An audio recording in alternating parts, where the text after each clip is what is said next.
ओम तत्सत। संत कबीर वाणी। संत कबीर के प्रमाणिक ग्रंथ बीजक से लिए हुए यह पद और उसके बारे में ग्रुप डिस्कशन। उलटी जात कुल दो पिसारी, सुन्न सहज मही बुनत हमारी। हमर झगड़ा रहा न को, पंडित मुल्ला छाड़े दो। बुनी बुनी आप पहिरावो, जहाँ नहीं आप तहाँ हवे गावो। पंडित मुल्ला जो लिखी दिया, छाड़ी चले हम कछु न लिया। हृदय खलासू निरख ले मीरा, आजू खोजी खोजी मिले कबीरा। मैंने जाति और कुल दोनों को भुला दिया है, शून्य और सहज में ही मैं अपना कपड़ा बुनता हूँ। हमारा अब किसी से झगड़ा नहीं रहा, पंडित मुल्ला दोनों को हमने छोड़ दिया है। कपड़ा बुन बुन कर स्वयं पहनता हूँ, गान के द्वारा अपने आप को पाने का प्रयत्न करता हूँ। पंडित मुल्लाओं ने जो भी लिख दिया है उसे हमने छोड़ दिया है, कुछ नहीं लिया है। देख लो मेरा हृदय खाली है, इसमें और कुछ नहीं है। जहां खोजोगे स्वयं ही मिलूंगा। बहुत अच्छा। सिंह साहब आपसे ही शुरू करें। हाँ जी, हाँ जी, कर देते। तो कबीर साहब यहाँ पे उसी की बात कर रहे हैं, सहज भाव की। सहज भाव या शून्यता बोल लो मन की, या सहज स्वरूप बोल दो, जो भी है, उसी की बात कर रहे हैं कबीर साहब यहाँ पे। तो वो ये मेरे ख्याल से कहना चाह रहे हैं कि जितने भी क्या बोलते हैं, हम कर्म कांड करते हैं या कुछ भी करते रहते हैं, उससे जैसे इन्होंने बताया कि हमारा झगड़ा रहा ना को, पंडित मुल्ला छोड़ो दो। तो पंडित मुल्ला का हमारा झगड़ा रहा ही नहीं, दो सब एक जैसे हैं मेरे लिए। है मतलब कोई फर्क ही नहीं रहा। जैसे अद्वैत अद्वैत में आए थे ना, अद्वैत और सहज सेम सेम चीज है। तो कोई झगड़ा ही नहीं रहा। तो मैं अपना जो बुनने को भी उन्होंने भजन ही माना है, यानी कि जैसे जुलाहे थे ना वो, तो उनका काम बुनना था। तो वो उसी को अपना भजन मान लिया उन्होंने। मेरा एक काम जो उसी तरीके से करते जैसे कोई भजन गा रहा हो, है? तो इस तरीके से उन्होंने बोला कि जहाँ उन्होंने हमें गावो लिखा ना, हाँ? जहाँ नहीं आप तहाँ हमें गावो। पंडित मुल्ला जो लिख दिया, छोड़ चले हम कछु न लिया। तो उसमें सबसे लास्ट लाइन है जो उसमें, हृदय खलास निरख ले मीरा, आजू खोज खोजी मिले कबीरा। तो उन्होंने बोला कि सब तुम जब भी ढूंढोगे तो मुझे ही पाओगे, जहां भी ढूंढोगे। है? जैसे गीता में श्री कृष्ण कृष्ण जी कहते हैं ना कि मैं हूं सब कुछ, मतलब मेरे मेरे मेरे तरफ ही आना है आपको। तो वही वही बात कबीर साहब भी बोल रहे हैं कि सब कुछ जब जहां भी ढूंढोगे मुझे ही पाओगे। है? तो जब सहज आ गए तो समझ गए वो सबसे ऊपर आ गया। मतलब he is travelled all the everything and he is come on the top, and everything is now clear to him. Mind clear हो गया, प्योर हो गया, शुद्ध हो गया। तो आत्मिक आत्मा की तरफ, मतलब उसका बहाव शुरू हो गया, मतलब है। और वो सब नकली चीजों को, या जो चीजें ज्यादा टिक नहीं सकती है, चली जाती है, आती जाती रहती है, उनसे मेरा लगाव बिल्कुल खत्म हो गया है। तो वही मैं सोचता हूँ कि इतना ही कुछ बोल रहे हैं वो। बाकी आप सब बताएंगे और सुरेश जी तो बाद में बोलेंगे सब इसके ऊपर।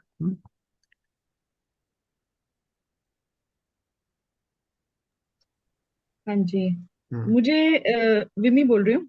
मुझे इसमें लगता है कि कबीर साहब जो कह रहे हैं कि वही जब कह रहे हैं कि खाली होकर, तो बहुत चीजों में हम पहले जो चलता आया है उसकी एक तरह की बुनियाद लेकर और उसके ऊपर हम अपना कोई भी काम शुरू करते हैं।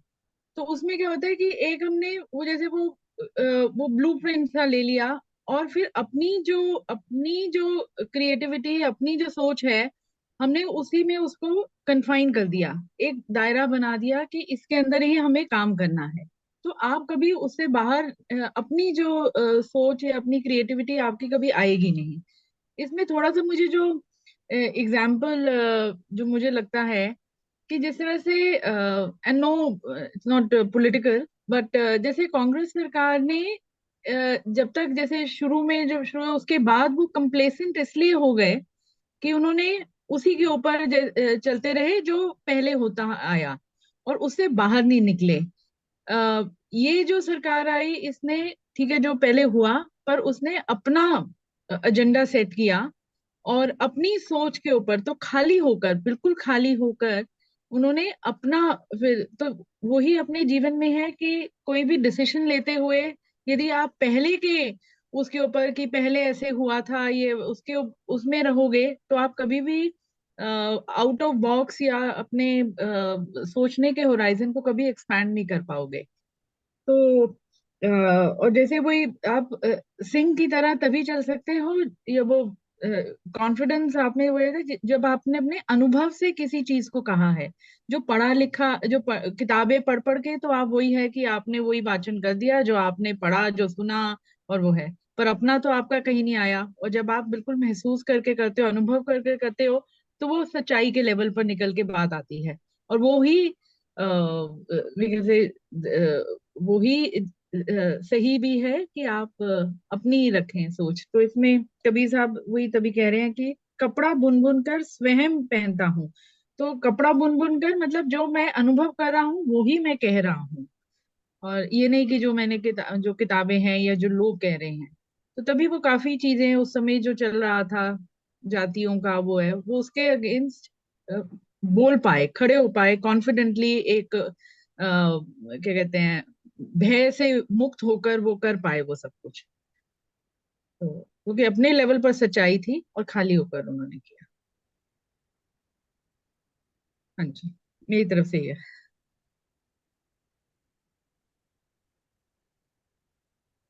आगे अब, हेलो। आगे जिसकी आगे जिसको जो कुछ कहना है, एक एक लाइन में, दो दो लाइन में, जो हाँ भी। जी, विनोद जी, आप फिर कोई और आगे। हाँ जी, ये 29 है ना, वही कर रहे हैं ना हम। हेलो। हाँ जी, हाँ ट्वेंटी जी। नाइन्थ हाँ ट्वेंटी जी। 29। नाइन्थ हाँ। हाँ। बस इसमें मुझे बाकी तो सब सही कहा, सिंह साहब ने भी और आपने भी। एक ही ऐड करना था, जो लास्ट लाइन है, उसे हमने छोड़ दिया है, कुछ नहीं लिया, सॉरी। देख लो मेरा हृदय खाली है, इसमें और कुछ नहीं, जहां खोजोगे स्वयं ही मिलूंगा। मतलब इसका अर्थ ये समझ में आता है कि जब आपका सेंटर ब्रह्म से मिल जाता है और मन खाली हो गया है, मतलब लोभ माया अहंकार, ये सारी चीजों से मुक्त हो चुका है इंसान, तब अगर वहाँ मतलब उसके मन में या उसके शब्दों में, उसके विचार में कहीं भी ढूंढोगे, तो वो सिर्फ वो इंसान ही मिलेगा, मतलब कि उसमें लोभ माया अहंकार ये सब चीजें छोड़ चुका है और अपना सेंटर जो है वो ब्रह्म से मिल चुका है उसका। तो वही डेस्टिनेशन है फाइनल, वही पहुंचना है। और जिसका मन खाली हो गया है, तो फिर तो उसको ब्रह्म से लीन हो चुका है, तो अटमोस्ट जगह है वहां पहुंच चुका है। बस वही, बाकी तो पहले का सही कहा मिमी जी ने कि अपना ही कपड़ा बुन बुन के पहन रहा हूँ, मतलब अपने हिसाब से ही जी रहा हूँ और जो सही तरीका है उस तरह से चल रहा हूँ। थैंक। हाँ जी, मैं हाँ बोलती जी, हूँ। हाँ जी, बोलिए। इसमें यही बता रहे हैं कि जैसे अब हम जब अपनी पहचान बताते हैं तो हम अपनी पहचान नहीं बताते, हम अपने शरीर की, माइंड की, इसकी पहचान बताते हैं कि मैं क्या हूँ। तो सबसे पहले तो उसे भुला देना है। तो जब आपके पास, आपने उसको शरीर की पहचानों को भुला दिया, तो आप शून्य में स्थापित हो गए। तो जो भी आपसे अब जो बनेगा, जो वो ठीक कर्म ही बनेगा। तो वो उस कर्म की जो है बात कर रहे हैं कबीर जी ने। बस मैं बोल चुकी। हाँ जी, जय श्री कृष्ण। आई थिंक इस श्लोक में आई थिंक कबीर जी ने एक जीने का तरीका बता दिया कि सहज और शून्यता में रह के आई थिंक जीवन जिया जा सकता है। कपड़ा बुन बुन कर स्वयं पहनता हूँ, मतलब मुझे ऐसा लग रहा है कि जो आप परिश्रम कर रहे हो, जो मिल रहा है, बी सेटिस्फाइड इन दैट। और गाने के द्वारा अपने आप को पाने का प्रयत्न करता हूँ, मतलब एक उनकी एक तरह की हॉबी है जिसमें उनको एक अच्छा लगता है, और क्योंकि वो उनको अच्छा लगता है इसलिए वो खुद को पाने की कोशिश कर रहे हैं। तो वो भी खुद के ऊपर है और किसी के ऊपर बहुत डिपेंडेंस बढ़िया। नहीं है, इसलिए वो ये भी बोला है कि मैंने पंडित और मुलाओं की बातें सुनना छोड़ दिया है। मतलब वो जो बाहरी दुनिया है उसको टोटली त्याग करके अपने आप में ही जी रहे हैं और सेटिस्फाइड हैं। हाँ जी, इतना बोला था। इसमें मैं एक और चीज मेरे दिमाग में आई है, ऐड करना चाह रही थी कि जैसे वो कहते हैं ना कि वॉक द टॉक या लीड बाय एग्जाम्पल। तो इसमें जब वो जो महसूस कर रहे हैं, जो उनका अनुभव है, उसको ही अपने कर्म में उसको उतार रहे हैं। तो वहीं पर वो मतलब थॉट टू एक्शन और फिर खाली, थॉट टू एक्शन फिर खाली। तो इस और वो पहले की कोई वो नहीं रखते, बंधनों से नहीं बंध के कि इस तरह से करना है या उस तरह से करना है। वो वही फिर से वही आ जाता है कि सच्चाई के लेवल पर अपना कर्म कर रहे हैं, तो परिश्रम कर रहे हैं, वही कपड़ा बुन रहे हैं, परिश्रम कर रहे हैं, अपना कर्म जो है उनका अपने अनुभव और अपने जैसे ओरिजिनलिटी पर बेस्ड है, ना कि किसी से इन्फ्लुएंस होकर है। हाँ जी, बस। बहुत अच्छा। तो ये इस स्थान पर तो मुझे आप सभी से काफी कुछ सीखने मिल रहा है। और मुझे ऐसा लगता है कि ये हमारा संवाद है ना, डायलॉग है। डायलॉग में ये होता है कि हम किसी के भी विचारों को सुनते हैं। वो विचार चाहे ऐसे विचार हों जो हम उससे सहमत हों या ना हो, लेकिन हम उनको सुनते हैं। दूसरी चीज होती है संवाद में कि वो दोनों तरफ से होता है, एक तरफा नहीं होता, उपदेश की तरह नहीं होता। जैसे आपने कुछ कहा, फिर फिर मैंने कुछ कहा, फिर विनोद जी ने कुछ कहा, फिर एसपी सिंह साहब ने कुछ कहा, फिर विमी जी ने कुछ कहा। तो हम सबसे पहले तो लिस्टिंग करें, सुने। ठीक है। हम क्या करते हैं कि हमने किसी का कोई विचार सुना, और एक सुनते सुनते एक हथियार हमारे भीतर चलता रहता है कि इसकी बात खत्म हो तो मैं फिर इसकी इसकी बात को काटूं। तो ये पूरे संसार में कि कोई भी विचार, कोई भी तर्क, कोई भी दर्शन, कोई भी ज्ञान, वो अपने आप में होता है। आप उससे सहमत हो, असहमत हो, जो भी हो। लेकिन इसका कारण क्या है? कारण ये है कि भय हमारे जीवन की बड़ी समस्याओं में से एक है। ये ऐसा कोई भी व्यक्ति संभवतः इस पृथ्वी पर नहीं है जो भयभीत ना हो। और भय से जब मन हमारा जकड़ा हुआ रहता है तो वो द्वंद्व में जीता है, उलझन में जीता है। इसलिए जब वो द्वंद्व और उलझन में रहता है तो अपने उस द्वंद्व और उलझन के कारण वो हिंसक होता है, विकृत होता है और आक्रामक होता है। किसी ने कुछ कहा और हमने उसके ऊपर आक्रमण किया। ये परिवार में भी होता है, समाज में भी होता है, राजनीति में भी होता है, धर्म में भी होता है। और इसलिए क्योंकि वो एक डरा हुआ मन है। अरे ऐसा कहीं, जैसा ये कह रहा है, इसका कोई विचार कहीं स्थापित हो गया तो ऐसा ना हो कि मुझे खतरा पैदा हो जाए, ऐसा ना हो कि मैं ऐसा करूं तो कोई खतरा पैदा हो जाए। तो इस सोच विचार के धरने से मनुष्य या हम बाहर नहीं निकल पाते, हिम्मत नहीं जुटा पाते। कभी समाज का डर होता है, कभी आर्थिक क्षति होने का डर होता है, कभी शारीरिक रूप से कोई नुकसान ना हो जाए उसका डर होता है। तो ये डर, इस डर के कारण हमें या बहुत से लोगों को पाखंड का और ढोंग का सहारा लेना पड़ता है, झूठ का सहारा लेना पड़ता है। यदि क्योंकि इस भय के कारण हम ऐसी चीजों का भय दब जाए, तो भयभीत रहते हुए हम चाहे भले कितने ही पर्वत शिखर पर पहुंच जाएं, कितने ही ईश्वरों का आविष्कार कर लें, कितने ही देवी देवताओं की पूजा कर लें, कितनी ही पुस्तकों को पढ़ लें, हम अंधेरे में भटकते रहेंगे। तो कबीर साहब इस स्थिति से बाहर निकल गए, क्योंकि भय काय का है, जाति का है, धर्म का है। तो उन्होंने उसको उलट दिया। अरे मैं मृत्यु भोज नहीं करूंगा तो मेरी जाति वाले क्या कहेंगे?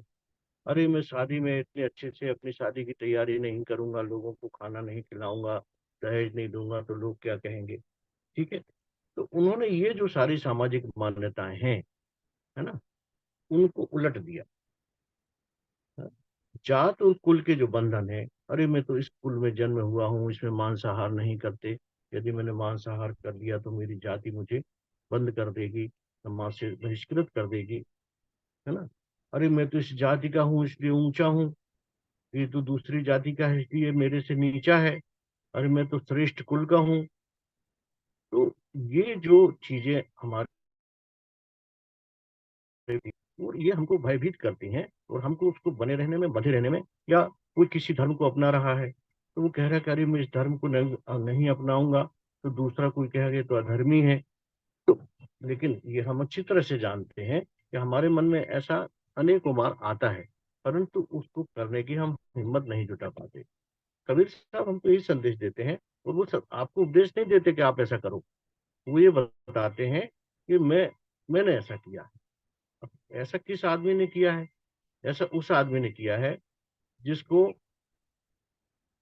जो मेरे ख्याल से, कि जिसके पास किसी प्रकार की सत्ता नहीं है, किसी प्रकार की ताकत नहीं है, उसके बावजूद भी उसने अपने भाई को त्याग दिया है। तो उसने इन सारी मान्यताओं को उलट दिया है, और शून्य सहज में ही बुनत हमारी, जैसा कि बिमी जी ने भी बताया कि हमें, हम ऐसे सहज स्थिति में आ गए हैं।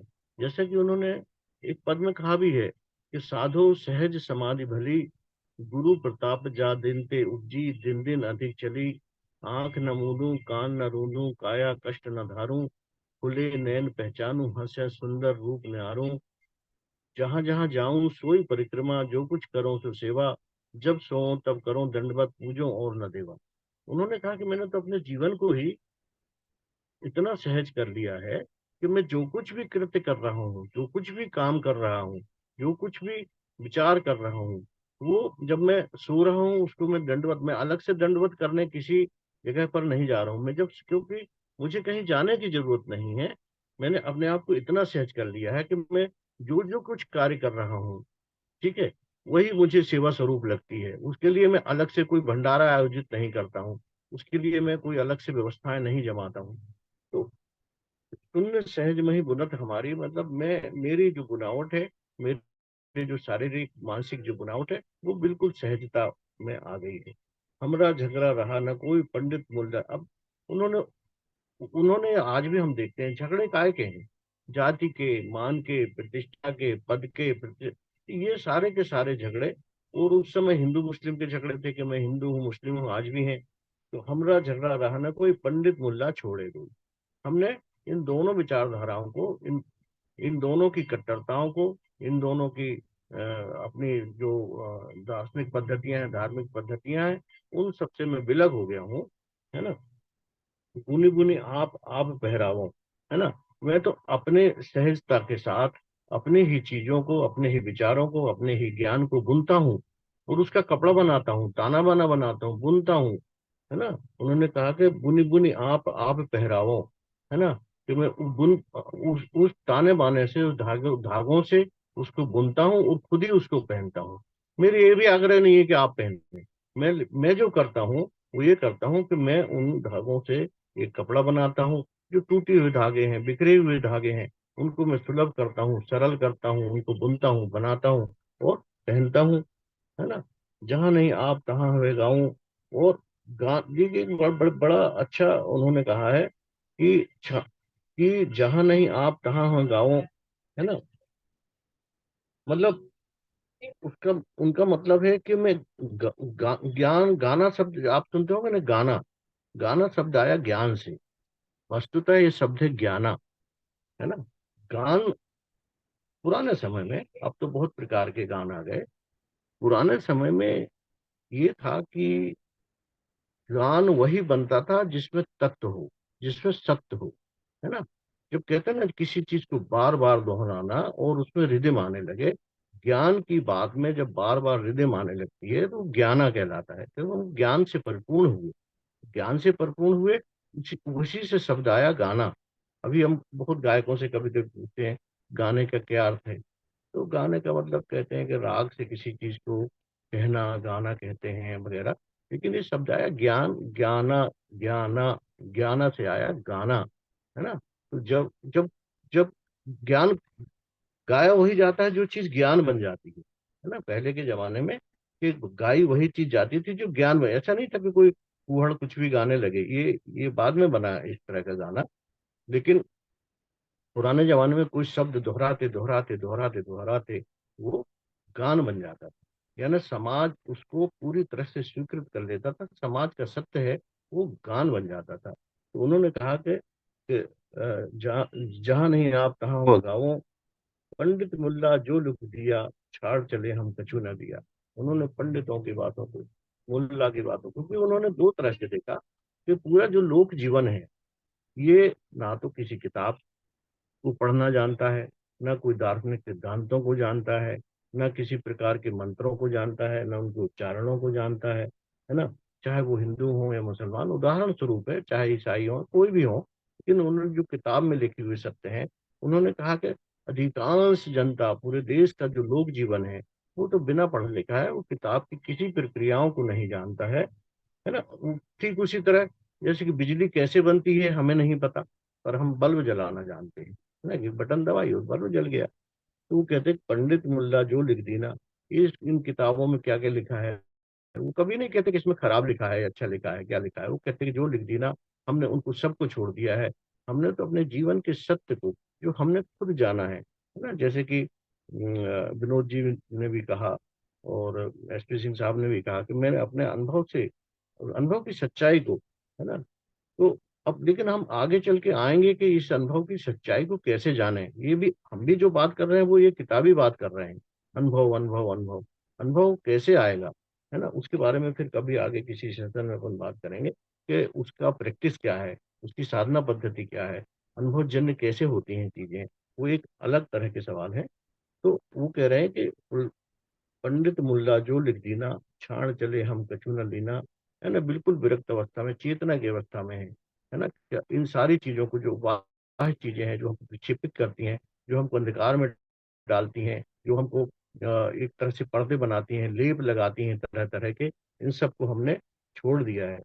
हृदय का मतलब हृदय है ना। उस समय में जैसे हृदय अपन कहते हैं ना, हृदय, तो उन्होंने कहा हृदय, हृदय मतलब हृदय, हृदय खलासू निरख ले मेरा, मेरे हृदय को तू देख ले, बिल्कुल खाली है इन सब चीजों से, बिल्कुल प्लेन पूरा। तो हृदय खलासू निरख ले मिला, देख ले मेरे हृदय को, देख ले बिल्कुल खाली है, इसी इसमें किसी प्रकार का द्वेष, किसी प्रकार की घृणा, किसी प्रकार का क्रोध, किसी प्रकार का संताप, किसी प्रकार की लेप तरह तरह के, किसी प्रकार की मान्यता, किसी प्रकार की परंपरा, किसी प्रकार का धार्मिक विश्वास, ये सब कुछ जाति का, कुल का, किसी प्रकार का प्रशिक्षण नहीं है। क्योंकि इन सब चीजों से उन्होंने अपनी आंखों से और अनुभव से देखा कि मनुष्य और मनुष्य में अंतर और अंतर और अंतर होता चला जाता है। धर्म का काम एक दूसरे को जोड़ना है, ना कि तोड़ना। लेकिन धर्म का उपयोग जब उन्होंने देखा कि एक दूसरे से, मनुष्य को मनुष्य से तोड़ने में, स्त्री को पुरुष से अलग करने में, गरीब को अमीर से अलग करने में, एक जाति वाले को दूसरी जाति वाले से अलग करने में, तो धर्म का मूलतः ही उपयोग तो हुआ ही नहीं। धर्म का उपयोग तो कपड़े के बुनने जैसा, अलग अलग धागों को जोड़ना और उससे अपने शरीर को ढकना, है ना, ताकि हमको ठंड से, गर्मी से, बरसात से मुक्ति मिले। धर्म का काम यही था। अब धर्म का काम ये था कि मनुष्य को मनुष्य को जोड़े, है ना, और उसकी प्रतिष्ठा करे, उसको आगे बढ़ने में मदद करे। और जब वो अपने परिवेश में देख रहे थे कि ये सारी चीजें, वो अपनी बहुत पैनी निगाह से देख रहे थे कि ये सारी चीजें जो हमें जोड़ती नहीं है बल्कि तोड़ती हैं, तो तब उन्होंने कहा कि हृदय कला, मेरे मेरे हृदय को देख ले, ये इन सब चीजों से खलास हो चुका है। आज खोज खोज मिले कबीरा। यदि जब हम, हमारा हृदय खाली हो जाएगा, तो जिस परम सत्ता से हम प्राप्त होगी, जो चेतनता हमें प्राप्त होगी, जो चेतना हमें प्राप्त होगी, वो कोई दूसरे के द्वारा दी हुई नहीं होगी, हमारी खुद की खोजी हुई वो चेतना होगी। और वो चेतना जब हमें प्राप्त हो जाएगी, तो हमें ये सब चीजें अपने आप ही व्यर्थ नजर आने लगेंगी। और सबसे बड़ा काम क्या होगा, इससे हमारा भय समाप्त हो जाएगा। यदि हमारे जीवन में भय समाप्त हो जाता है, तब हम, या जिन चीजों में आपका भय समाप्त हो गया है, उनको देखिए आप में कितना साहस है उस बात को कहने में, उस काम को करने में। और जहाँ भय समाप्त नहीं हुआ है, वहां पे हम कितने डरे हुए, कितने सहमे हुए, कितने द्वंद्व से भरे हुए, कितने प्रकार की उलझनों से उलझे हुए रहते हैं। इसलिए उनका सीधा सा सीधा था कि जैसे जैसे आप अपने हृदय को इन सब बाह्य आवरणों से खाली करते जाएंगे, वैसे वैसे आप निर्भीक होते चले जाएंगे। तो जैसे निर्भीक हो जाएंगे तो आप सत्य को उच्चारित करने लगेंगे, और जो सत्य को उच्चारित करने लगता है, सत्य को जान लेता है, उसको फिर किसी प्रकार का भय नहीं रहता। उसे इस बात का भी भय नहीं रहता कि यदि मुझे मार दिया जाएगा तो क्या हो। और इसीलिए जितने भी सत्य पुरुष हुए, चाहे गुरु नानक साहब हों, चाहे आपके महावीर हों, चाहे बुद्ध हों, चाहे विवेकानंद हों, चाहे कबीर हों, और ऐसे अनेक अनेक लोग, जिन लोगों ने सत्य को जान लिया, उनका सबसे पहले भय समाप्त हुआ। तो हम अपने जीवन में देखें, जितने वातावरण हम बनाते रहेंगे, हमारे नए नए प्रकार के भय, नए नए प्रकार के भय तैयार होते रहेंगे, और हम द्वंद्व और उलझन में अपने जीवन जीते रहेंगे। तो ये बात इस पद में कही गई है। चलिए, अगला पद लेना है, क्या टाइम हो गया? टाइम तो वैसे हो गया। चलिए फिर ठीक है, खत्म करते हैं, कोई नहीं। आपको किसी को कुछ कहना हो तो कह दीजिए। हम्म आपने जो एक वो कहा कि वही कि धर्म का मतलब, वो मुझे बहुत अच्छा लगा कि जो आपने कहा कि जैसे धागों से कपड़ा बुनना, मतलब जो हाँ। अनेक सबको जोड़ने का मतलब है हम्म। धर्म। हाँ। हाँ, धागे अलग अलग रहेंगे, कपड़ा कैसे बनेगा? कैसे बनेगा। हाँ, और वही जो चाहे आप परिवार में हो। डायरेक्टली बात कह रहे हैं कि वही ना कि जैसे मतलब जैसे कबीर साहब को वो जैसे निर्भय होकर अपनी बात शायद इसलिए भी कह पाए क्योंकि उनको किसी चीज का खोने का या पाने का कोई वो था ही नहीं। मतलब कुछ क्या लालच का हो या कुछ भी, तो तभी वो अपना जैसे सच्चाई पर करते रहे, अपना कर्म करते रहे। और हम्म। सही है या गलत है उसके भी उसमें वो नहीं बंधे। अपने आप को, अपनी सोच को उन्होंने उस पर नहीं रखा कि जी वही लोग क्या कहेंगे है। और पर उन्होंने अपनी बात रखी क्योंकि उनकी उसमें कोई खोट नहीं था। वही सच्चाई के लेवल पर थी, जो उनका अनुभव था, जो उन्हें लग रहा था आसपास, उसमें उन्होंने धारणाओं में नहीं बंधे, किसी बंधनों में नहीं बंधे, अपनी बात को उन्होंने रखा। और हाँ, मतलब और वही बंधे इंसान तो। निर्भय होकर कर सकता है जिससे किसी बात का मतलब कोई कि मुझे वो मतलब या अपनी पोजीशन का या अपने क्या कहते हैं कि मेरे बारे में लोग क्या सोचेंगे, जब आप उससे निकल आते हो बाहर, तो तब आप निर्भय होकर अपना कोई भी कर्म करते हो। और उनको ये ना नहीं कि मैंने भी दूसरों की बातों को नहीं सुनो, पढ़ा। ये नहीं भी नहीं है कि दूसरों की बातों को नहीं सुनो, वो भी है क्योंकि उसमें भी बहुत कुछ होगा सीखने के लिए लोगों से। पर वो नहीं करो जो जैसे जो आपको वही जैसे बांध रही है, जैसे वो कोई ट्रेडिशन में बांधे जिसमें आपका जैसे मन नहीं है। वही है कि मन को साइड में रख के ही अपना कर्म करना है। बिम्बी जी, इनके ना ये जो थे सब जो चीजें थी ना वो शून्य पद पर बैठ के बोली गई। तो शून्य पद पर ना हम्म वो भूले ही नहीं, अपनी स्मृति ना भूलते हुए मैं जो चीज मैं बाहर से पा सकता हूँ वो मैं खो भी सकता हूँ। तो जो चीज मेरी खो नहीं सकती, जिससे जो मेरे को मिला मिलाया ही है, इस चीज की स्मृति उन्हें हमेशा रही। उस स्मृति पर ले जाने के लिए कर्म हो जाते हैं दूसरे के सामने भी उदाहरण बनने के लिए। कि जैसे इनका जो रिदम और गान होता है ना, गान भी इस तरीके से होता है कि इनका गान, वैसे तो कबीर जी ने जो अपने पदों के माध्यम से गान किया, लेकिन एक कर्मों के माध्यम से गान किया जाता है कि जिसमें आप शून्य पद पर बैठकर जो है दूसरों के साथ में जो भी बिहेव करते हैं, तो वो आपका गान होता है। कर्मों का जब गान की जब धुन बजने लग जाती है ना, तो अंदर से संगीत अपने आप ही फूटने लग जाता है। तो वह चीज रही। तो शून्य पद पर स्वयं रहना, और जो दूसरों के साथ में भी जो बिहेवियर करना है, उनके पद और उसके अकॉर्डिंग नहीं चल रहा उनका बिहेवियर, उनका उनको भी शून्य, जैसे कहते हैं ना अपने घर की याद हमें भूल गई। तो जो भूल जाता है उसको भटके हुए को राह दिखाना। तो अब भूल गए क्योंकि इंसान संसारिक चीजों में पढ़कर बंधन में फंस गया। वो कह रहा है संसार की जो चीजें मैं प्राप्त कर लूं, यहाँ पर जैसे हीरा मोती बटे पड़े हैं और यहाँ पे मैं इसको बटोर लूं। तो वो भावना जब अपने घर की याद आ गई तो वो सब चीजें छोड़ के भाग जाओगे ना आप, तो वो घर की याद दिलाने वाली बात होती है। तो उसमें फिर वो जो उनका जो कर्मों का जब गान, जब दूसरे लोगों को भी जब समझ में आने लगती है चीज, तो वो जो संगीत होता है ना, तो वो चीज समझनी बहुत ज्यादा जरूरी है।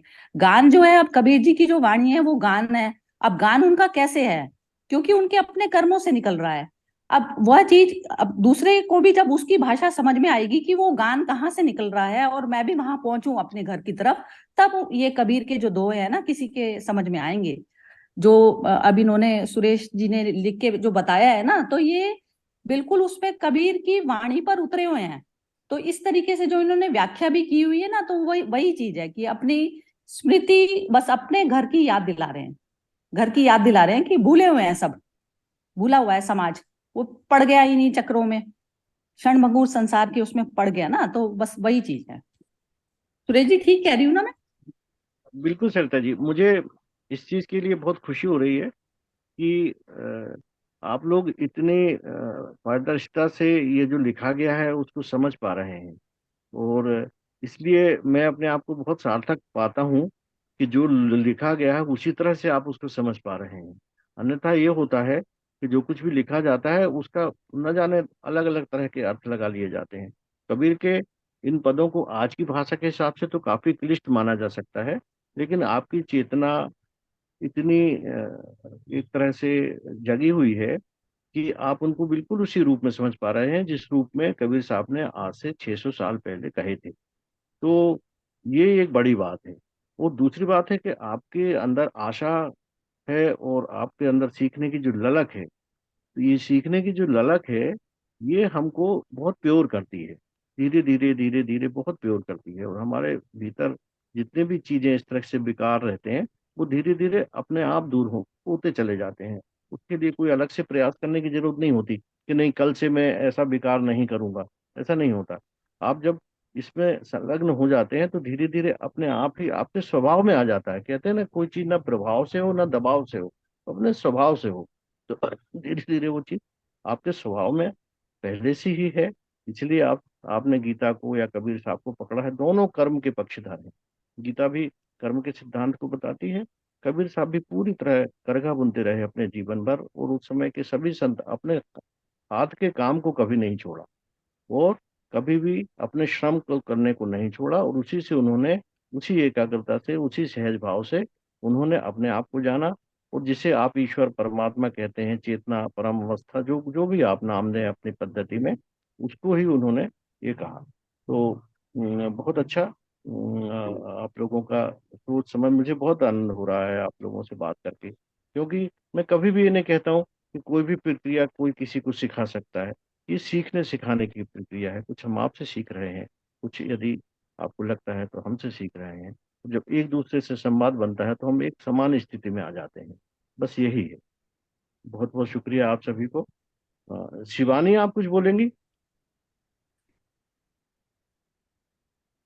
अभी सुन ही रहे हूँ और मुझे लगता है कि थोड़ा सा और अ, अ, अपने भीतर उतार लूं, उसके बाद बोलूं तो ज्यादा बेहतर होगा, ठीक है, क्योंकि ठीक सुनने की ठीक प्रक्रिया ज्यादा महत्वपूर्ण लग रही है अभी। ठीक है, ठीक है, ये तो अच्छा है। ठीक है, जी। ठीक है, जी। बहुत अच्छा। ठीक है, बिमी जी, फिर अब इसको समाप्त करें। हाँ जी, ठीक है जी। और किसी को कुछ अगली कहना हो बार तो? हाँ, अगली बार जहां तक भी हम पहुंचेंगे फिर वहां से शुरू कर देंगे। जी, बहुत बहुत धन्यवाद आप सभी को। मैं बहुत बस कृतज्ञ हूँ। इसका यही मुझे बोलना है सुरेश जी, कि अगर कहीं कोई प्रिंट, मतलब आप लोग पीडीएफ से रीड कर रहे हैं कैसे, वो अगर मुझे मिल जाएगा तो मेरे लिए और आसानी होगी। हाँ, ये पुस्तक है मेरी कहत कबीर, है ना? ये अच्छा। पुस्तक आपको मिल जाएगी। ठीक है। अमेजॉन से बुला सकते हैं आप, है ना? ठीक तो है। ठीक है। वो चाहे तो मैं देखूंगा, मेरी लाइब्रेरी में होगी तो मैं प्रदान कर दूंगा इससे चलेगा आप। चलेगा। ठीक है। ठीक है। ठीक थैंक यू। ओके। ठीक है जी, बहुत फिर बहुत धन्यवाद आप समाप्त सभी। करते हैं। हाँ जी, ठीक है। उलटी जात कुल दो पिसारी, सुन्न सहज मही बुनत हमारी, हमर झगड़ा रहा न को, पंडित मुल्ला छाड़े दो, बुनी बुनी आप पहिरावो, जहाँ नहीं आप तहाँ हवे गावो, पंडित मुल्ला जो लिखी दिया छाड़ी चले हम कछु न लिया हृदय खलासू निरख ले मीरा आजू खोजी खोजी मिले कबीरा। मैंने जाति और कुल दोनों को भुला दिया है, शून्य और सहज में ही मैं अपना कपड़ा बुनता हूँ। हमारा अब किसी से झगड़ा नहीं रहा, पंडित मुल्ला दोनों को हमने छोड़ दिया है। कपड़ा बुन बुन कर स्वयं पहनता हूँ, गान के द्वारा अपने आप को पाने का प्रयत्न करता हूँ। पंडित मुल्लाओं ने जो भी लिख दिया है उसे हमने छोड़ दिया है, कुछ नहीं लिया है। देख लो मेरा हृदय खाली है, इसमें और कुछ नहीं है। जहां खोजोगे स्वयं ही मिलूंगा। बहुत अच्छा। सिंह साहब आपसे ही शुरू करें। हाँ जी, हाँ जी, कर देते। तो कबीर साहब यहाँ पे उसी की बात कर रहे हैं, सहज भाव की। सहज भाव या शून्यता बोल लो मन की, या सहज स्वरूप बोल दो, जो भी है, उसी की बात कर रहे हैं कबीर साहब यहाँ पे। तो वो ये मेरे ख्याल से कहना चाह रहे हैं कि जितने भी क्या बोलते हैं, हम कर्म कांड करते हैं या कुछ भी करते रहते हैं, उससे जैसे इन्होंने बताया कि हमारा झगड़ा रहा ना को पंडित मुल्ला छोड़ो दो। तो पंडित मुल्ला का हमारा झगड़ा रहा ही नहीं, दो सब एक जैसे हैं मेरे लिए, है मतलब कोई फर्क ही नहीं रहा। जैसे अद्वैत अद्वैत में आए थे ना, अद्वैत और सहज सेम सेम चीज है। तो कोई झगड़ा ही नहीं रहा। तो मैं अपना जो बुनने को भी उन्होंने भजन ही माना है, यानी कि जैसे जुलाहे थे ना वो, तो उनका काम बुनना था। तो वो उसी को अपना भजन मान लिया उन्होंने। मेरा एक काम जो उसी तरीके से करते जैसे कोई भजन गा रहा हो, है? तो इस तरीके से उन्होंने बोला कि जहाँ उन्होंने हमें गावो लिखा ना, हाँ, जहाँ नहीं आप तहाँ हमें गावो, पंडित मुल्ला जो लिख दिया छोड़ चले हम कछु न लिया। तो उसमें सबसे लास्ट लाइन है जो उसमें, हृदय खलास निरख ले मीरा आजू खोज खोजी मिले कबीरा। तो उन्होंने बोला कि सब तुम जब भी ढूंढोगे तो मुझे ही पाओगे, जहां भी ढूंढोगे, है? जैसे गीता में श्री कृष्ण कृष्ण जी कहते हैं ना कि मैं हूं सब कुछ, मतलब मेरे मेरे मेरे तरफ ही आना है आपको। तो वही वही बात कबीर साहब भी बोल रहे हैं कि सब कुछ जब जहां भी ढूंढोगे मुझे ही पाओगे, है? तो जब सहज आ गए तो समझ गए वो सबसे ऊपर आ गया। मतलब he is travelled all the everything and he is come on the top and everything is now clear to him. Mind clear हो गया, प्योर हो गया, शुद्ध हो गया। तो आत्मिक आत्मा की तरफ मतलब उसका बहाव शुरू हो गया, मतलब है। और वो सब नकली चीजों को, या जो चीजें ज्यादा टिक नहीं सकती है, चली जाती है, आती जाती रहती है, उनसे मेरा लगाव बिल्कुल खत्म हो गया है। तो वही मैं सोचता हूँ कि इतना ही कुछ बोल रहे हैं वो। बाकी आप सब बताएंगे और सुरेश जी तो बाद में बोलेंगे सब इसके ऊपर।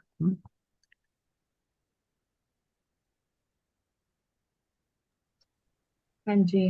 हम्म। मुझे विमी बोल रही हूँ। मुझे इसमें लगता है कि कबीर साहब जो कह रहे हैं कि वही जब कह रहे हैं कि खाली होकर, तो बहुत चीजों में हम पहले जो चलता आया है उसकी एक तरह की बुनियाद लेकर और उसके ऊपर हम अपना कोई भी काम शुरू करते हैं। तो उसमें क्या होता है कि एक हमने वो जैसे वो ब्लूप्रिंट सा ले लिया, और फिर अपनी जो क्रिएटिविटी, अपनी जो सोच है, हमने उसी में उसको कन्फाइन कर दिया, एक दायरा बना दिया कि इसके अंदर ही हमें काम करना है। तो आप कभी उससे बाहर अपनी जो सोच है, अपनी क्रिएटिविटी आपकी कभी आएगी नहीं।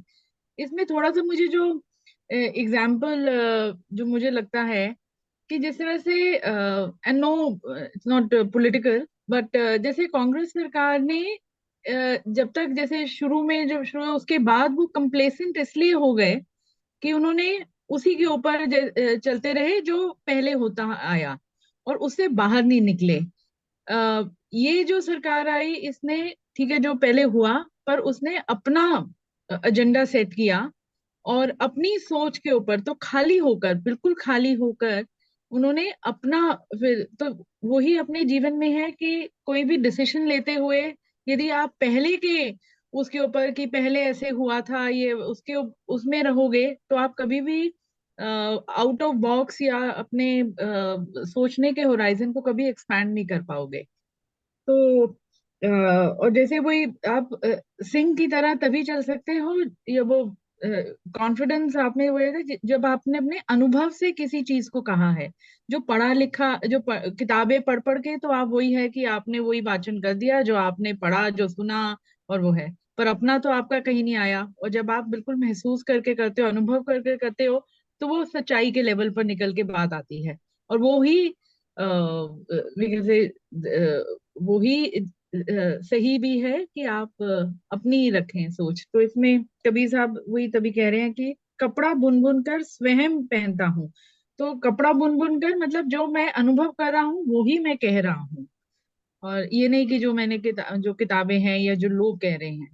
तो तभी वो काफी चीजें उस समय जो चल रहा था जातियों का वो है वो उसके अगेंस्ट बोल पाए, खड़े हो पाए कॉन्फिडेंटली, एक क्या कहते हैं, भय से मुक्त होकर वो कर पाए वो सब कुछ। तो क्योंकि अपने लेवल पर सच्चाई थी और खाली होकर उन्होंने किया। हाँ जी, मेरी तरफ से ये है।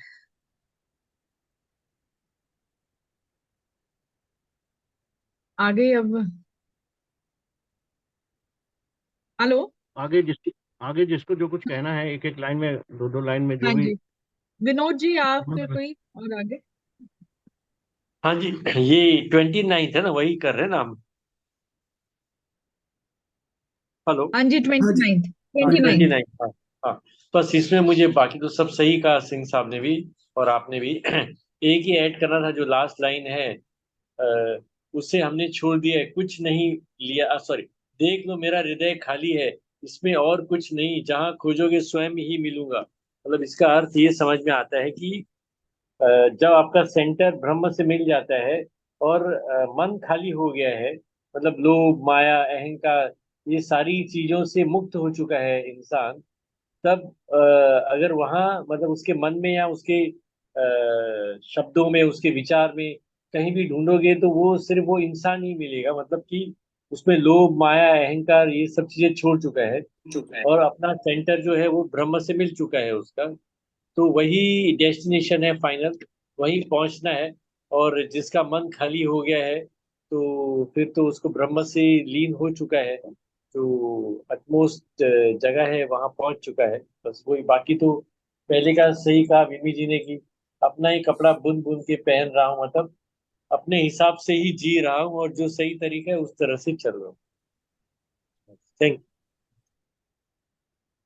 हाँ जी, मैं हाँ बोलती जी। हूँ। हाँ जी, बोलिए। इसमें यही बता रहे हैं कि जैसे अब हम जब अपनी पहचान बताते हैं तो हम अपनी पहचान नहीं बताते, हम अपने शरीर की माइंड की इसकी पहचान बताते हैं कि मैं क्या हूँ। तो सबसे पहले तो उसे भुला देना है। तो जब आपके पास आपने उसको शरीर की पहचानों को भुला दिया तो आप शून्य में स्थापित हो गए। तो जो भी आपसे अब जो बनेगा जो वो ठीक कर्म ही बनेगा। तो वो उस कर्म की जो है बात कर रहे हैं कबीर जी ने। बस मैं बोल चुकी। हाँ जी, जय श्री कृष्ण। आई थिंक इस श्लोक में आई थिंक कबीर जी ने एक जीने का तरीका बता दिया कि सहज और शून्यता में रह के आई थिंक जीवन जिया जा सकता है। कपड़ा बुन बुन कर स्वयं पहनता हूँ, मतलब मुझे ऐसा लग रहा है कि जो आप परिश्रम कर रहे हो, जो मिल रहा है, बी सेटिस्फाइड इन दैट। और गाने के द्वारा अपने आप को पाने का प्रयत्न करता हूँ, मतलब एक उनकी एक तरह की हॉबी है जिसमें उनको एक अच्छा लगता है, और क्योंकि वो उनको अच्छा लगता है इसलिए वो खुद को पाने की कोशिश कर रहे हैं। तो वो भी खुद के ऊपर है और किसी के ऊपर बहुत डिपेंडेंस बढ़िया। नहीं है, इसलिए वो ये भी बोला है कि मैंने पंडित और मुलाओं की बातें सुनना छोड़ दिया है। मतलब वो जो बाहरी दुनिया है उसको टोटली त्याग करके अपने आप में ही जी रहे हैं और सेटिस्फाइड हैं। हाँ जी, इतना बोला था। इसमें मैं एक और चीज मेरे दिमाग में आई है, ऐड करना चाह रही थी कि जैसे वो कहते हैं ना कि वॉक द टॉक या लीड बाय एग्जाम्पल। तो इसमें जब वो जो महसूस कर रहे हैं, जो उनका अनुभव है, उसको ही अपने कर्म में उसको उतार रहे हैं। तो वहीं पर वो मतलब थॉट टू एक्शन और फिर खाली, थॉट टू एक्शन फिर खाली। तो इस और वो पहले की कोई वो नहीं रखते, बंधनों से नहीं बंध के कि इस तरह से करना है या उस तरह से करना है। वो वही फिर से वही आ जाता है कि सच्चाई के लेवल पर अपना कर्म कर रहे हैं, तो परिश्रम कर रहे हैं, वही कपड़ा बुन रहे हैं, परिश्रम कर रहे हैं, अपना कर्म जो है उनका अपने अनुभव और अपने जैसे ओरिजिनलिटी पर बेस्ड है, ना कि किसी से इन्फ्लुएंस होकर है। हाँ जी, बस। बहुत अच्छा। तो ये इस स्थान पर तो मुझे आप सभी से काफी कुछ सीखने मिल रहा है, और मुझे ऐसा लगता है कि ये हमारा संवाद है ना, डायलॉग है। डायलॉग में ये होता है कि हम किसी के भी विचारों को सुनते हैं। वो विचार चाहे ऐसे विचार हों जो हम उससे सहमत हों या ना हो, लेकिन हम उनको सुनते हैं। दूसरी चीज होती है संवाद में कि वो दोनों तरफ से होता है, एक तरफा नहीं होता, उपदेश की तरह नहीं होता। जैसे आपने कुछ कहा, फिर फिर मैंने कुछ कहा, फिर विनोद जी ने कुछ कहा, फिर एसपी सिंह साहब ने कुछ कहा, फिर विमी जी ने कुछ कहा। तो हम सबसे पहले तो लिस्टिंग करें, सुने। ठीक है। हम क्या करते हैं कि हमने किसी का कोई विचार सुना, और एक सुनते सुनते एक हथियार हमारे भीतर चलता रहता है कि इसकी बात खत्म हो तो मैं फिर इसकी इसकी बात को काटूं। तो ये पूरे संसार में कि कोई भी विचार, कोई भी तर्क, कोई भी दर्शन, कोई भी ज्ञान, वो अपने आप में होता है। आप उससे सहमत हो, असहमत हो, जो भी हो, लेकिन इसका कारण क्या है? कारण ये है कि भय हमारे जीवन की बड़ी समस्याओं में से एक है। ये ऐसा कोई भी व्यक्ति संभवतः इस पृथ्वी पर नहीं है जो भयभीत ना हो। और भय से जब मन हमारा जकड़ा हुआ रहता है तो वो द्वंद्व में जीता है, उलझन में जीता है। इसलिए जब वो द्वंद्व और उलझन में रहता है तो अपने उस द्वंद्व और उलझन के कारण वो हिंसक होता है, विकृत होता है और आक्रामक होता है। किसी ने कुछ कहा और हमने उसके ऊपर आक्रमण किया। ये परिवार में भी होता है, समाज में भी होता है, राजनीति में भी होता है, धर्म में भी होता है। और इसलिए क्योंकि वो एक डरा हुआ मन है। अरे ऐसा कहीं, जैसा ये कह रहा है, इसका कोई विचार कहीं स्थापित हो गया तो ऐसा ना हो कि मुझे खतरा पैदा हो जाए, ऐसा ना हो कि मैं ऐसा करूं तो कोई खतरा पैदा हो जाए। तो इस सोच विचार के धरने से मनुष्य या हम बाहर नहीं निकल पाते, हिम्मत नहीं जुटा पाते। कभी समाज का डर होता है, कभी आर्थिक क्षति होने का डर होता है, कभी शारीरिक रूप से कोई नुकसान ना हो जाए उसका डर होता है। तो ये डर, इस डर के कारण हमें या बहुत से लोगों को पाखंड का और ढोंग का सहारा लेना पड़ता है, झूठ का सहारा लेना पड़ता है। यदि क्योंकि इस भय के कारण हम ऐसी चीजों का भय दब जाए, तो भयभीत रहते हुए हम चाहे भले कितने ही पर्वत शिखर पर पहुंच जाएं, कितने ही ईश्वरों का आविष्कार कर लें, कितने ही देवी देवताओं की पूजा कर लें, कितनी ही पुस्तकों को पढ़ लें, हम अंधेरे में भटकते रहेंगे। तो कबीर साहब इस स्थिति से बाहर निकल गए, क्योंकि भय काय का है, जाति का है, धर्म का है, तो उन्होंने उसको उलट दिया। अरे मैं मृत्यु भोज नहीं करूंगा तो मेरी जाति वाले क्या कहेंगे? अरे मैं शादी में इतने अच्छे से अपनी शादी की तैयारी नहीं करूंगा, लोगों को खाना नहीं खिलाऊंगा, दहेज नहीं दूंगा तो लोग क्या कहेंगे? ठीक है। तो उन्होंने ये जो सारी सामाजिक मान्यताएं हैं, है ना, उनको उलट दिया। जात और कुल के जो बंधन है, अरे मैं तो इस कुल में जन्म हुआ हूँ, इसमें मांसाहार नहीं करते, यदि मैंने मांसाहार कर लिया तो मेरी जाति मुझे बंद कर देगी, समाज से बहिष्कृत कर देगी, है ना। अरे मैं तो इस जाति का हूँ इसलिए ऊंचा हूँ, ये तो दूसरी जाति का है इसलिए मेरे से नीचा है। अरे मैं तो श्रेष्ठ कुल का हूँ। तो ये जो चीजें हमारे और ये हमको भयभीत करती हैं और हमको उसको बने रहने में, बंधे रहने में, या कोई किसी धर्म को अपना रहा है तो वो कह रहा है कि अरे मैं इस धर्म को नहीं अपनाऊंगा, तो दूसरा कोई कहेगा ये तो अधर्मी है।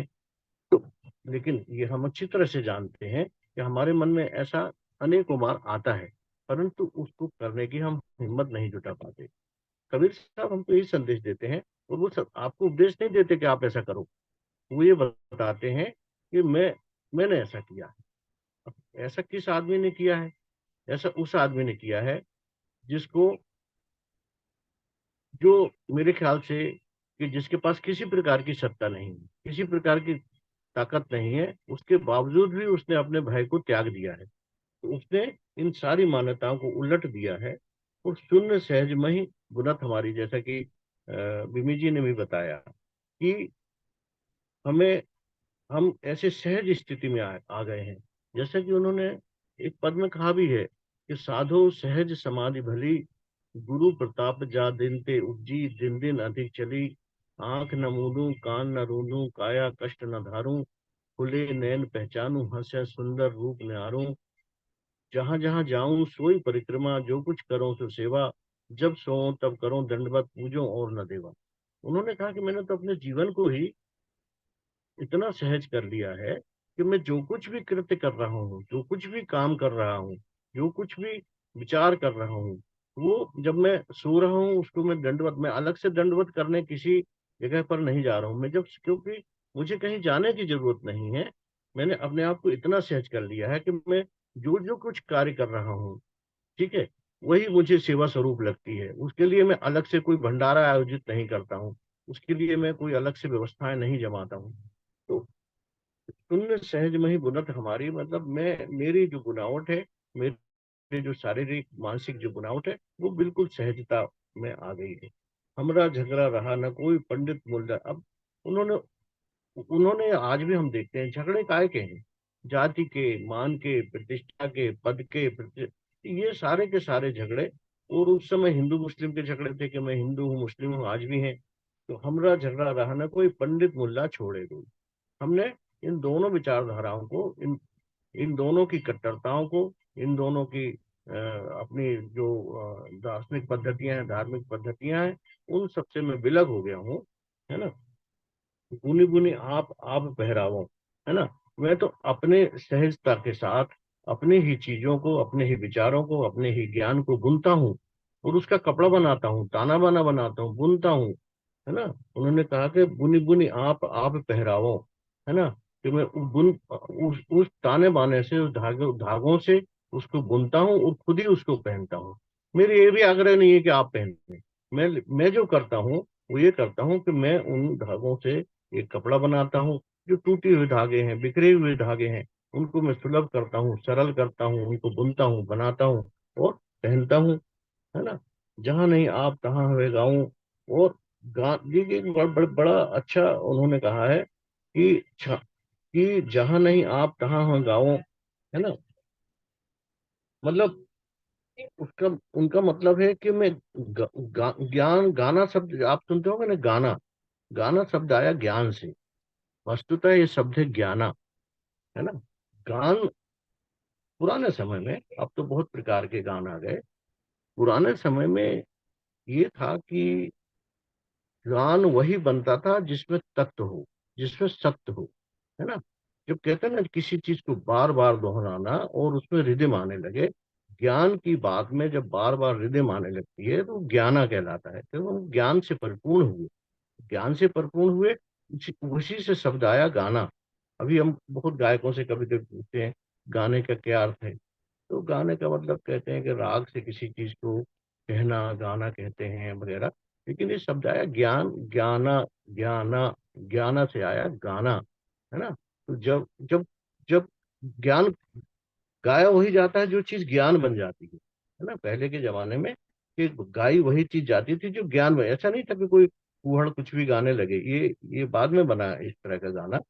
लेकिन पुराने जमाने में कोई शब्द दोहराते दोहराते दोहराते दोहराते वो गान बन जाता था, यानी समाज उसको पूरी तरह से स्वीकृत कर लेता था, समाज का सत्य है, वो गान बन जाता था। तो उन्होंने कहा कि जहाँ जहाँ नहीं आप तहाँ हो गाओ, पंडित मुल्ला जो लिख दिया, छाड़ चले हम कछु न दिया। उन्होंने पंडितों की बातों को, मुल्ला की बातों को, क्योंकि उन्होंने दो तरह से देखा कि पूरा जो लोक जीवन है, ये ना तो किसी किताब को पढ़ना जानता है, ना कोई दार्शनिक सिद्धांतों को जानता है, ना किसी प्रकार के मंत्रों को जानता है, ना उनके उच्चारणों को जानता है ना। चाहे वो हिंदू हो या मुसलमान, उदाहरण स्वरूप है, चाहे ईसाई हो, कोई भी हो, लेकिन उन्होंने जो किताब में लिखे हुए सत्य हैं, उन्होंने कहा कि अधिकांश जनता, पूरे देश का जो लोक जीवन है, वो तो बिना पढ़ा लिखा है, वो किताब की किसी प्रक्रियाओं को नहीं जानता है ना। ठीक उसी तरह जैसे कि बिजली कैसे बनती है हमें नहीं पता, पर हम बल्ब जलाना जानते हैं, है ना, कि बटन दबाई और बल्ब जल गया। तो वो कहते हैं पंडित मुल्ला जो लिख दी ना, इस इन किताबों में क्या क्या लिखा है, वो कभी नहीं कहते कि इसमें खराब लिखा है, अच्छा लिखा है, क्या लिखा है। वो कहते हैं कि जो लिख दी ना, हमने उनको सबको छोड़ दिया है। हमने तो अपने जीवन के सत्य को, जो हमने खुद जाना है ना, जैसे कि विनोद जी ने भी कहा और एसपी सिंह साहब ने भी कहा कि मैंने अपने अनुभव से, अनुभव की सच्चाई को, है ना। तो अब लेकिन हम आगे चल के आएंगे कि इस अनुभव की सच्चाई को कैसे जाने, ये भी हम भी जो बात कर रहे हैं वो ये किताबी बात कर रहे हैं। अनुभव अनुभव अनुभव, अनुभव कैसे आएगा, है ना, उसके बारे में फिर कभी आगे किसी सेशन में अपन बात करेंगे कि उसका प्रैक्टिस क्या है, उसकी साधना पद्धति क्या है, अनुभव जन्य कैसे होती हैं चीजें, वो एक अलग तरह के सवाल है। तो वो कह रहे हैं कि पंडित मुल्ला जो लिख दीना, छाण चले हम कछु न लीना, है ना, बिल्कुल विरक्त अवस्था में, चेतना की अवस्था में है ना। क्या इन सारी चीजों को, जो बाह्य चीजें हैं जो हमको विक्षेपित करती हैं, जो हमको अंधकार में डालती हैं, जो हमको एक तरह से पर्दे बनाती हैं, लेप लगाती हैं तरह तरह के, इन सबको हमने छोड़ दिया है। हृदय का मतलब हृदय है ना, उस समय में जैसे हृदय अपन कहते हैं ना, हृदय, तो उन्होंने कहा हृदय, हृदय मतलब हृदय, हृदय खलासू निरख ले मेरा, मेरे हृदय को तुम देख ले, बिल्कुल खाली है इन सब चीजों से, बिल्कुल प्लेन पूरा। तो हृदय खलासू निरख ले मिला, देख ले मेरे हृदय को, देख ले बिल्कुल खाली है।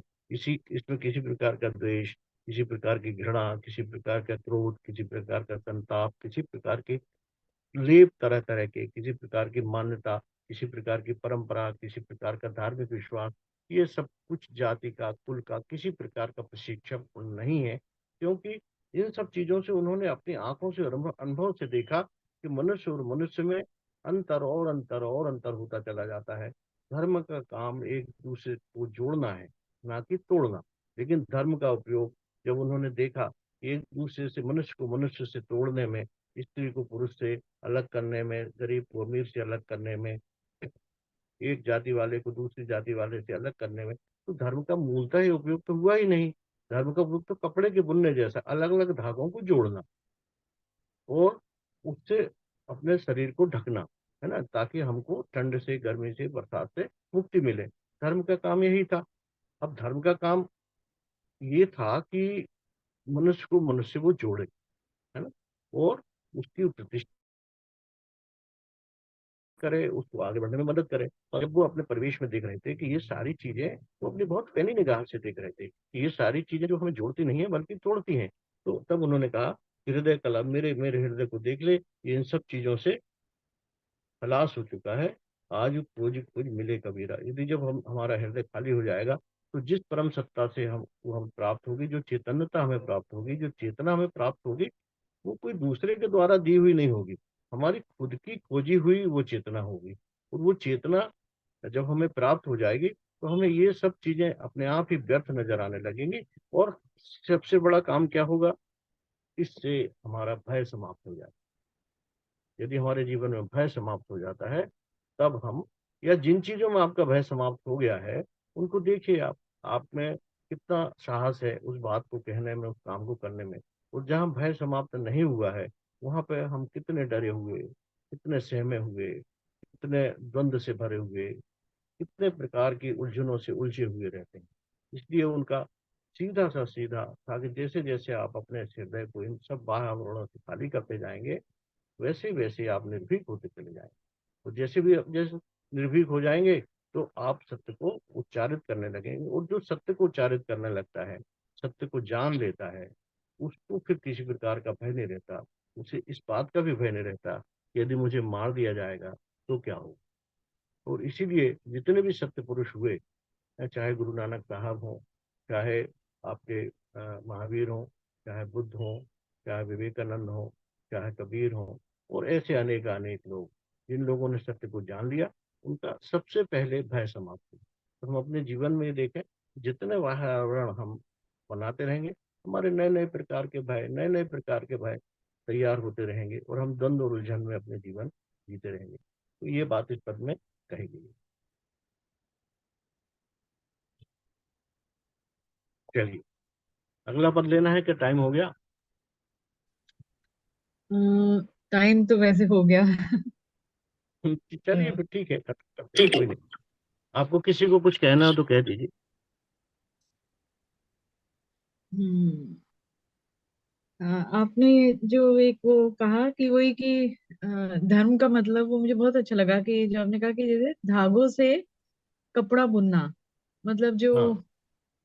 अनेक सबको जोड़ने का मतलब है हम्म। धर्म। हाँ, हाँ, धागे अलग अलग रहेंगे, कपड़ा कैसे बनेगा? कैसे बनेगा। हाँ, और वही जो चाहे आप परिवार में हो। डायरेक्टली बात कह रहे हैं कि वही ना कि जैसे मतलब जैसे कबीर साहब को वो जैसे निर्भय होकर अपनी बात शायद इसलिए भी कह पाए क्योंकि उनको किसी चीज का खोने का या पाने का कोई वो था ही नहीं। मतलब कुछ क्या लालच का हो या कुछ भी, तो तभी वो अपना जैसे सच्चाई पर करते रहे, अपना कर्म करते रहे। और हम्म। सही है या गलत है उसके भी उसमें वो नहीं बंधे। अपने आप को, अपनी सोच को उन्होंने उस पर नहीं रखा कि जी वही लोग क्या कहेंगे है। और पर उन्होंने अपनी बात रखी क्योंकि उनकी उसमें कोई खोट नहीं था। वही सच्चाई के लेवल पर थी, जो उनका अनुभव था, जो उन्हें लग रहा था आसपास, उसमें उन्होंने धारणाओं में नहीं बंधे, किसी बंधनों में नहीं बंधे, अपनी बात को उन्होंने रखा। और हाँ, मतलब और वही बंधेगी। इंसान निर्भय होकर कर सकता है जिससे किसी बात का मतलब कोई कि मुझे वो मतलब या अपनी पोजीशन का या अपने क्या कहते हैं कि मेरे बारे में लोग क्या सोचेंगे, जब आप उससे निकल आते हो बाहर तो तब आप निर्भय होकर अपना कोई भी कर्म करते हो। और उनको ये ना नहीं कि मैंने भी दूसरों की बातों को नहीं सुनो, पढ़ा। ये नहीं भी नहीं है कि दूसरों की बातों को नहीं सुनो, वो भी है क्योंकि उसमें भी बहुत कुछ होगा सीखने के लिए लोगों से। पर वो नहीं करो जो जैसे जो आपको वही जैसे बांध रही है, जैसे वो कोई ट्रेडिशन में बांधे जिसमें आपका जैसे मन नहीं है। वही है कि मन को साइड में रख के ही अपना कर्म करना है। बिम्बी जी, इनके ना ये जो थे सब जो चीजें थी ना वो शून्य पद पर बैठ के बोली गई। तो शून्य पद पर ना हम्म वो भूले ही नहीं, अपनी स्मृति ना भूलते हुए मैं जो चीज मैं बाहर से पा सकता हूँ वो मैं खो भी सकता हूँ। तो जो चीज मेरी खो नहीं सकती, जिससे जो मेरे को मिला मिलाया ही है, इस चीज की स्मृति उन्हें हमेशा रही। उस स्मृति पर ले जाने के लिए कर्म हो जाते हैं दूसरे के सामने भी उदाहरण बनने के लिए। कि जैसे इनका जो रिदम और गान होता है ना, गान भी इस तरीके से होता है कि इनका गान, वैसे तो कबीर जी ने जो अपने पदों के माध्यम से गान किया, लेकिन एक कर्मों के माध्यम से गान किया जाता है कि जिसमें आप शून्य पद पर बैठकर जो है दूसरों के साथ में जो भी बिहेव करते हैं, तो वो आपका गान होता है। कर्मों का जब गान की जब धुन बजने लग जाती है ना, तो अंदर से संगीत अपने आप ही फूटने लग जाता है। तो वह चीज रही, तो शून्य पद पर स्वयं रहना, और जो दूसरों के साथ में भी जो बिहेवियर करना है, उनके पद और उसके अकॉर्डिंग नहीं चल रहा उनका बिहेवियर, उनका उनको भी शून्य, जैसे कहते हैं ना अपने घर की याद हमें भूल गई। तो जो भूल जाता है उसको भटके हुए को राह दिखाना। तो अब भूल गए क्योंकि इंसान संसारिक चीजों में पढ़कर बंधन में फंस गया। वो कह रहा है संसार की जो चीजें मैं प्राप्त कर लूं, यहाँ पर जैसे हीरा मोती बटे पड़े हैं और यहाँ पे मैं इसको बटोर लूं।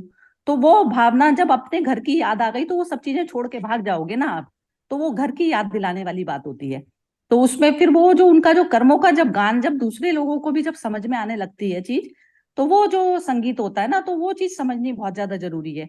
गान जो है, अब कबीर जी की जो वाणी है वो गान है। अब गान उनका कैसे है, क्योंकि उनके अपने कर्मों से निकल रहा है। अब वह चीज, अब दूसरे को भी जब उसकी भाषा समझ में आएगी कि वो गान कहाँ से निकल रहा है और मैं भी वहां पहुंचूं अपने घर की तरफ, तब ये कबीर के जो दोहे है ना किसी के समझ में आएंगे। जो अब इन्होंने सुरेश जी ने लिख के जो बताया है ना, तो ये बिल्कुल उसमें कबीर की वाणी पर उतरे हुए हैं। तो इस तरीके से जो इन्होंने व्याख्या भी की हुई है ना, तो वही वही चीज है कि अपनी स्मृति, बस अपने घर की याद दिला रहे हैं, घर की याद दिला रहे हैं कि भूले हुए हैं सब, भूला हुआ है समाज, वो पड़ गया इन्हीं चक्रों में, क्षणभंगुर संसार के उसमें पड़ गया ना, तो बस वही चीज है। सुरेश जी ठीक कह रही हूँ ना मैं? बिल्कुल सरिता जी, मुझे इस चीज के लिए बहुत खुशी हो रही है कि आप लोग इतने पारदर्शिता से ये जो लिखा गया है उसको समझ पा रहे हैं। और इसलिए मैं अपने आप को बहुत सार्थक पाता हूँ कि जो लिखा गया है उसी तरह से आप उसको समझ पा रहे हैं। अन्यथा ये होता है कि जो कुछ भी लिखा जाता है उसका न जाने अलग अलग तरह के अर्थ लगा लिए जाते हैं।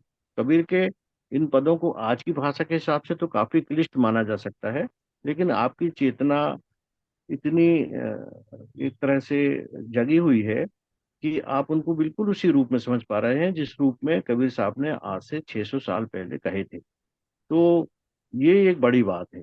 और दूसरी बात है कि आपके अंदर आशा है और आपके अंदर सीखने की जो ललक है, तो ये सीखने की जो ललक है ये हमको बहुत प्योर करती है, धीरे धीरे धीरे धीरे बहुत प्योर करती है। और हमारे भीतर जितने भी चीजें इस तरह से बेकार रहते हैं वो धीरे धीरे अपने आप दूर होते चले जाते हैं। उसके लिए कोई अलग से प्रयास करने की जरूरत नहीं होती कि नहीं कल से मैं ऐसा बेकार नहीं करूंगा। ऐसा नहीं होता। आप जब इसमें संलग्न हो जाते हैं तो धीरे धीरे अपने आप ही आपके स्वभाव में आ जाता है। कहते हैं ना, कोई चीज ना प्रभाव से हो ना दबाव से हो, अपने स्वभाव से हो। तो धीरे धीरे वो चीज आपके स्वभाव में पहले से ही है। इसलिए आपने गीता को या कबीर साहब को पकड़ा है। दोनों कर्म के पक्षधर हैं। गीता भी कर्म के सिद्धांत को बताती है। कबीर साहब भी पूरी तरह करघा बुनते रहे अपने जीवन भर, और उस समय के सभी संत अपने हाथ के काम को कभी नहीं छोड़ा और कभी भी अपने श्रम को करने को नहीं छोड़ा। और उसी से उन्होंने, उसी एकाग्रता से, उसी सहज भाव से उन्होंने अपने आप को जाना। और जिसे आप ईश्वर परमात्मा कहते हैं, चेतना परम अवस्था, जो जो भी आप नाम दें अपनी पद्धति में, उसको ही उन्होंने ये कहा। तो बहुत अच्छा। आप लोगों का सोच समझ, मुझे बहुत आनंद हो रहा है आप लोगों से बात करके, क्योंकि मैं कभी भी ये नहीं कहता हूँ कि कोई भी प्रक्रिया कोई किसी को सिखा सकता है। ये सीखने सिखाने की प्रक्रिया है। कुछ हम आपसे सीख रहे हैं, कुछ यदि आपको लगता है तो हमसे सीख रहे हैं। जब एक दूसरे से संवाद बनता है तो हम एक समान स्थिति में आ जाते हैं। बस यही है। बहुत बहुत शुक्रिया आप सभी को। शिवानी, आप कुछ बोलेंगी? अभी सुन ही रहे हूँ और मुझे लगता है कि थोड़ा सा और अ, अ, अपने भीतर उतार लूं, उसके बाद बोलूं तो ज्यादा बेहतर होगा, ठीक है, क्योंकि ठीक है, सुनने की ठीक। प्रक्रिया ज्यादा महत्वपूर्ण लग रही है अभी। ठीक है, ठीक है, ये तो अच्छा है। ठीक है। जी। ठीक है। जी। बहुत अच्छा। ठीक है। बिमी जी, फिर अब इसको समाप्त करें। हाँ जी, ठीक है जी। और किसी को कुछ अगली कहना हो बार तो? हाँ, अगली बार जहां तक भी हम पहुंचेंगे फिर वहां से शुरू कर देंगे। जी। बहुत बहुत धन्यवाद आप सभी को। मैं बहुत बस कृतज्ञ हूँ। इसका यही मुझे बोलना है सुरेश जी कि अगर कहीं कोई प्रिंट, मतलब आप लोग पीडीएफ से रीड कर रहे हैं कैसे, वो अगर मुझे मिल जाएगा तो मेरे लिए और आसानी होगी। हाँ, ये पुस्तक है मेरी कहत कबीर, है ना। ये अच्छा। पुस्तक आपको मिल जाएगी। ठीक है। अमेजॉन से बुला सकते हैं आप, है ना। ठीक तो है। ठीक है। वो चाहे तो मैं देखूंगा, मेरी लाइब्रेरी में होगी तो मैं प्रदान कर दूंगा इससे चलेगा आप। चलेगा। ठीक है। ठीक है। ठीक थैंक यू। ओके। ठीक है जी, बहुत फिर बहुत धन्यवाद आप समाप्त सभी। करते हैं। हाँ जी, ठीक है जी। बहुत बहुत धन्यवाद हाँ जी, सुरेश जी। जय श्री कृष्ण। जय श्री जय कृष्ण। जय जय श्री कृष्ण।